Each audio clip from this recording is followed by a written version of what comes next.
मेरे प्यारे दोस्तों, मेंटल इलनेस को किस तरह से पूर्ण रूप से ठीक किया जाता है, इसकी जानकारी हमारे पास अधूरी रहती है। इसीलिए हम हमेशा अधूरा इलाज करते हैं और यही कारण है कि मानसिक रोगियों की संख्या लगातार बढ़ती जा रही है, क्योंकि उनके पास अधूरी जानकारी है। आपका डॉक्टर सिर्फ आपको दवाइयाँ देता है, वो शायद ही आपको बताता होगा कि आपको किन पहलुओं पर ध्यान देने की ज़रूरत है। तभी अपनी आप मेंटल हेल्थ को अच्छा कर पाएंगे। आपके ट्रीटमेंट के दौरान आपके साइकाइट्रिस्ट इस सच को छुपाते हैं या फिर इग्नोर कर देते हैं। बहुत ही कम साइकाइट्रिस्ट हैं जो कि पेशेंट को दवा के अलावा दूसरे ट्रीटमेंट के बारे में जागरूक करते हों। कैसे एक्चुअल में मेंटल इलनेस को दूर किया जाता है, अगर हम इस सच के बारे में पता नहीं होगा तो हम में से बहुत सारे लोग बहुत बड़ी गलती करेंगे अपनी मेंटल हेल्थ को अच्छा करने में। तो मेरे प्यारे दोस्तों, अगर आप चैनल पे नए हो तो चैनल को सब्सक्राइब कर लें, क्योंकि मैं इसी तरीके की बहुत ज़्यादा इंफॉर्मेटिव वीडियो आपके लिए लाती रहती हूँ। तो उम्मीद करती हूँ आपको ये वीडियो भी काफ़ी हेल्पफुल लगेगी। इसी उम्मीद के साथ वीडियो को स्टार्ट करती हूँ। और दोस्तों, छोटा सा एक बटन है लाइक का, उसे भी ज़रूर प्रेस कर दें, क्योंकि आपका एक लाइक बहुत ज़्यादा प्रीशियस है मेरे लिए। मेरे प्यारे दोस्तों, किसी भी मानसिक बीमारी के 3 फैक्टर्स होते हैं। 3 फैक्टर्स की अहम भूमिका होती है, जिसमें पहला है बायोलॉजिकल, दूसरा है साइकोलॉजिकल और तीसरा है सोशल। प्यारे दोस्तों, कोई भी मानसिक बीमारी तभी बनी रहती है और तभी होती है जब हम इन तीनों फैक्टर पे काम नहीं करते हैं। अगर बहुत ज़्यादा आप डिप्रेशन में चले जाते हैं, साइकाइट्रिस्ट के पास जाते हैं और डॉक्टर आपको दवा दे देते हैं, लेकिन बहुत सारे पेशेंट ऐसे हैं, यहाँ तक कि 80-90% दोस्तों पेशेंट ऐसे हैं जिनको दवा से कोई परमानेंट रिस्पॉन्स नहीं मिलता है। मतलब डिप्रेशन हो या एंजाइटी हो, दवा से वो कंट्रोल नहीं होती है। तो यहाँ पे आपको किसी डॉक्टर ने नहीं बताया, यहाँ पे आपसे बहुत भारी चूक हो रही है। वो चूक क्या है दोस्तों? आपको मेंटल इलनेस के बारे में पूरी जानकारी नहीं है और डॉक्टर के पास भी इतना टाइम नहीं है कि वो आपको मेंटल इलनेस के कारण के बारे में बता सके, क्योंकि मेंटल इलनेस के 3 फैक्टर होते हैं मेरे प्यारे दोस्तों।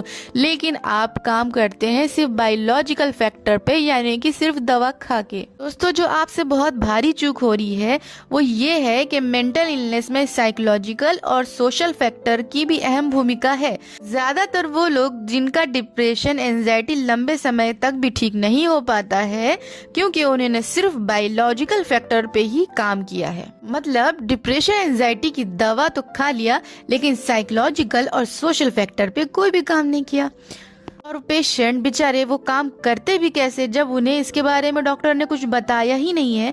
तो चलिए दोस्तों, मैं बताती हूँ आपको कि आपको साइकोलॉजिकल मतलब हमारी सोच और हमारी मानसिकता से जुड़े हुए फैक्टर, सोशल मतलब दोस्तों हमारे माहौल, हमारे एनवायरनमेंट से जुड़े हुए फैक्टर। दोस्तों, अगर हम किसी भी मेंटल इलनेस में साइको और सोशल फैक्टर को साथ में रखते हैं तो ही हम मेंटल इलनेस के डिसऑर्डर को पूरी तरीके से दूर कर पाएंगे। सभी मेंटल इलनेस में दोस्तों पेशेंट को साइको और सोशल थेरेपी भी मिलना मस्ट है। इसके बिना इलाज आधा अधूरा है। इसके बिना आपका इलाज परमानेंट नहीं हो सकता है। जब हमको दवा दी जाती है वो बायोलॉजिकल फैक्टर पे काम करती है, जैसे कि ब्रेन के केमिकल बनाए रखती है। साइकोलॉजिकल फैक्टर में जब हम आते हैं तो दोस्तों हमारे बिलीव्स, हमारे सोच, हमारे कॉन्फिडेंस, हमारे एहसास पे काम करना हमें चाहिए। अब यहाँ पे ये जान लिए, अगर हम में से कोई व्यक्ति ऐसा है जिसके बिलीव निगेटिव है, सोच निगेटिव है, एहसास निगेटिव है, तो ऐसे व्यक्ति पर दवाई कभी भी काम नहीं करेगी। जिन व्यक्तियों को ज्यादा चिंता करने की, छोटी छोटी बातों को दिल पे ले लेने की, उदास हो जाने की, घबरा जाने की बचपन से आदत होती है, तो इनको साइकोलॉजिकल फैक्टर को सुधारने की ज्यादा ही जरूरत होती है, वरना आप इलाज करते रहेंगे, आपका इलाज आधा अधूरा रहेगा। और जिन लोगों को भी दोस्तों दोस्त बनाने में कठिनाई होती है, बातचीत करने में कठिनाई होती है, तो ऐसे लोग ज्यादा जल्दी डिप्रेशन में चले जाते हैं। तो अब बात करते हैं सोशल फैक्टर की। इसमें आता है परिवार का माहौल। अगर आपके परिवार में कोई व्यक्ति निगेटिव है, वो निगेटिव बातें करता रहता है, हर छोटी बात पर निगेटिव बात करता है, तो इसका इम्पैक्ट पेशेंट पर भी आएगा, क्योंकि ऐसे लोगों की बातें सुनकर दिमाग ऐसे ही निगेटिव हो जाएगा। और अगर कोई घर में ताने देता रहता है या बुरा भला बोलता रहता है तो इन सब बातों से भी पेशेंट पे बहुत बुरा असर होता है। आपका कॉन्फिडेंस टूटेगा और कोई भी दवा असर नहीं कर पाएगी, क्योंकि आपके माहौल में भी डिप्रेशन है। इसके अलावा दोस्तों, अगर घर में कोई और भी इशू चल रहे हैं या फाइनेंशियल कंडीशन डाउन चल रही है, घर में लड़ाइयाँ चल रही हैं, भाई बहन में झगड़े या फिर हस्बैंड वाइफ में झगड़े या लड़ाई चल रही है, या फिर कोई शराब पीता है, घर में कलह होती है, घर में कलेश रहता है, तो ऐसा एनवायरनमेंट भी आप चाहे कितनी ही दवाइयाँ खा लो, मेंटल हेल्थ ठीक नहीं कर सकेगा। तो आपका सबकॉन्शियस माइंड सारी निगेटिविटी अपने अंदर भरता जा रहा है। सोशल फैक्टर में दोस्तों स्कूल और कॉलेज भी मैटर करते हैं। वहाँ पे भी अगर कुछ ऐसी बातें हैं जो आपको निगेटिव लगती हैं या आपको निगेटिव करती हैं तो उनका स्ट्रेस भी बढ़ जाता है। तो दोस्तों यहाँ पे ये जान लिए कि डॉक्टर के पास जब आप जाते हैं और बताते हैं कि आपको डिप्रेशन हो रहा है तो डॉक्टर कहते हैं भाई आपका डोज जो है ना वो बढ़ जाएगा, आप ले लेते हैं दवा और बात ख़त्म हो जाती है। लेकिन जो रियल फैक्टर है उस पर काम नहीं किया जाता है। तो अब आपने अपने बायोलॉजिकल को तो थोड़ी बहुत दवा लेकर ठीक भी कर लिया, विटामिन ले लिए, सप्लीमेंट ले लिए, एक्सरसाइज वगैरह कर लिया, अपनी फिजिकली हेल्थ को भी थोड़ा बहुत आपने ठीक कर लिया। लेकिन दोस्तों अगर आप दवा पे ही ट्रीटमेंट समझ रहे हैं, दवा को लेना ही ट्रीटमेंट समझ रहे हैं और बार बार आपको डिप्रेशन आ रहा है, बार बार आपको एंजाइटी हो रही है या एंजाइटी आपकी घट नहीं रही है, कभी आप इस डॉक्टर के पास जा रहे हैं दवा ले रहे हैं, कभी उस डॉक्टर के पास जा रहे हैं दवा ले रहे हैं, बार बार डॉक्टर बदल रहे हैं और आपको समझ में नहीं आ रहा है कि ट्रीटमेंट कहाँ से ले कि आप बिल्कुल परफेक्ट तरीके से आपका इलाज हो जाए, दोस्तों मतलब आपने साइको और सोशल फैक्टर पे ध्यान नहीं दिया है। तो आप कितना ही कोशिश कर लो, एंजाइटी कभी दूर नहीं होने वाली है। तो मेरे प्यारे दोस्तों, जैसा कि आपने जाना कि मेंटल इलनेस आपको तभी होती है जब आप इन तीनों फैक्टर्स पे काम नहीं करते हैं। तो दोस्तों अगर आप बायोलॉजिकल फैक्टर पे ही सिर्फ काम कर रहे हैं तो आज से सोशल पे भी करिए, आज से साइकोलॉजिकल फैक्टर पे भी काम करिए, तब भी आपकी मेंटल इलनेस दूर हो सकेगी।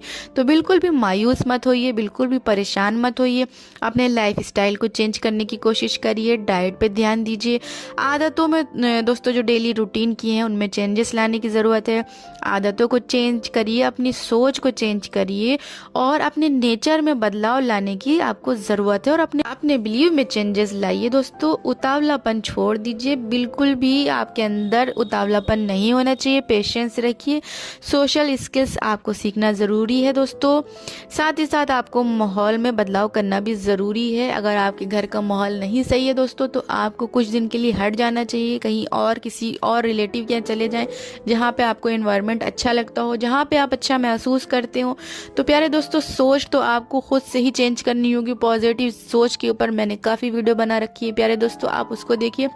क्योंकि मेरे प्यारे दोस्तों जब 3 फैक्टर हैं और हम एक फैक्टर के ही ऊपर काम करते रहते हैं तो मेंटल इलनेस हमारी कभी जाती नहीं है।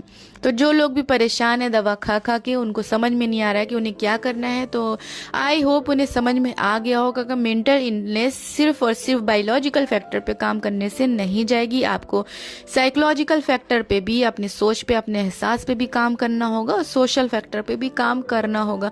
आपको चेंज करना होगा खुद को भी, अपने एहसासों को भी और अपने माहौल को भी। इसमें दोस्तों कोई एक्सक्यूज नहीं चल पाएगा, इसमें आपको करना है तो करना है। प्यारे दोस्तों आई होप आपको वीडियो काफ़ी हेल्पफुल लगी हुई, इसी उम्मीद के साथ इस वीडियो को यहीं पे ख़त्म करती हूँ। जब तक के लिए मुझे दे इजाज़त इससे भी प्यारी और इन्फॉर्मेटिव वीडियो बनाने के लिए। बाय।